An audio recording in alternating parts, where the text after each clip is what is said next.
Hello, welcome to the seminar Expanding Your Fan Base Online. In this section, we're going to give an introduction to Twitter, specifically targeted at musicians and artists. This content is available from infinitefanbase.com. Please go visit the site, join the mailing list.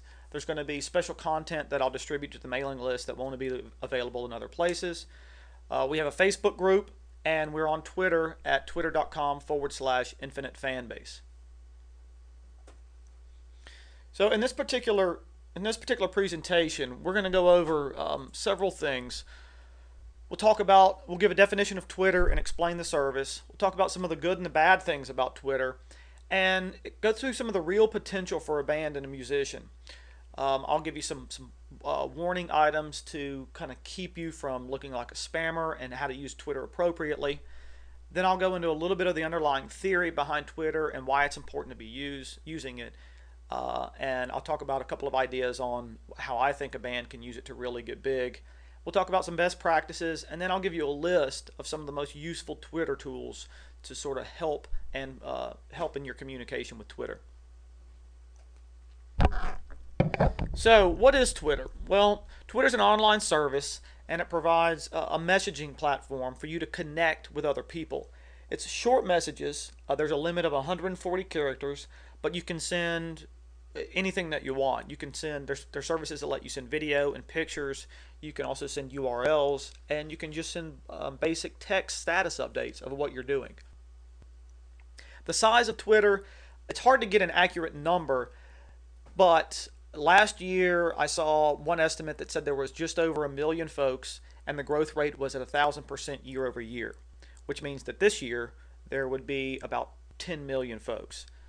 I don't know if that's accurate. Another quote had the number at 8 million people, but let's say those are relatively close to each other. So let's say there's approximately 8 to 10 million people on Twitter. And for a band, surely the music that you're making, somebody in that 10 million is going to enjoy what you're doing. And Twitter allows you to connect directly with each of those individual fans. It could be a friend. It could be a partner band. It could be somebody that's going to buy your album. When you send a message through Twitter, it goes directly into their Twitter client, and they receive information about what you're doing.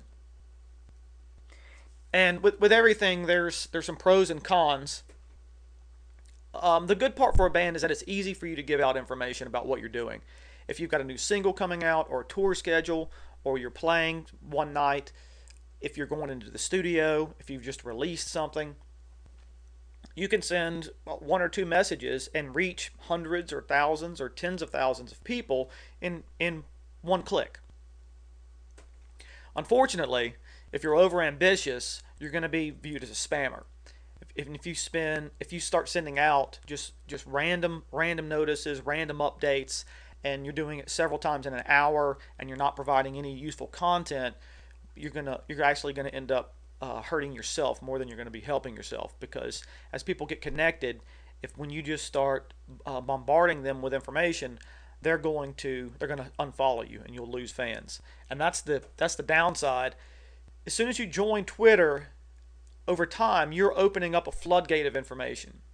As you gain followers, and your fans have different followers besides you, it is a constant stream of messages and URLs and status updates and everything else. And for the beginner, or for people just getting on it, it's overwhelming. And we'll talk about that a little later on how to deal with some of that. But be prepared when you get on Twitter. Over time, you're gonna get a lot of information coming towards you. And really, the one true potential for a band is that Twitter is an online word of mouth vehicle. When you play in a bar or a coffee shop, or in your concert, or at a benefit, or in anything, it takes time for people that hear you there to spread the word and tell other people, and for you to grow your following. And that organic word of mouth has always been the best way for a band to build up a following and to get new fans. And Twitter is an online way for that to happen. And if it's used properly, what will come up is that you'll find fans that you never would have met during a typical touring schedule.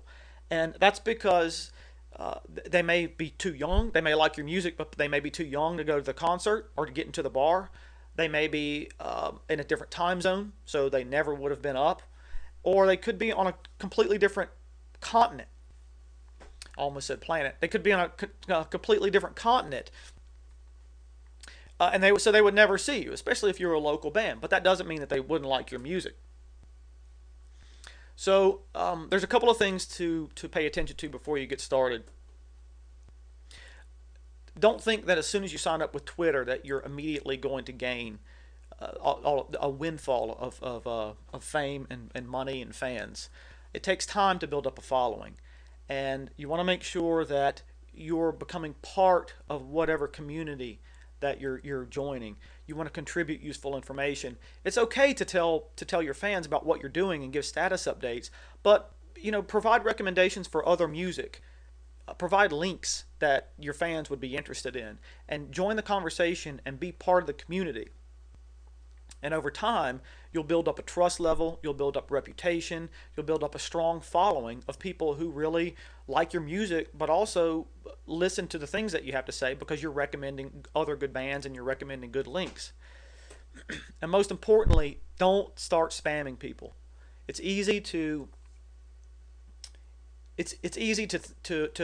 get overly ambitious and just start sending out updates about random stuff that you're doing.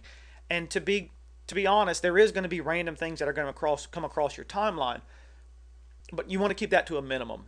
You want to provide useful information and become part of the community and join the conversation so that over time your trust and your reputation are built upon positive feelings, not spam.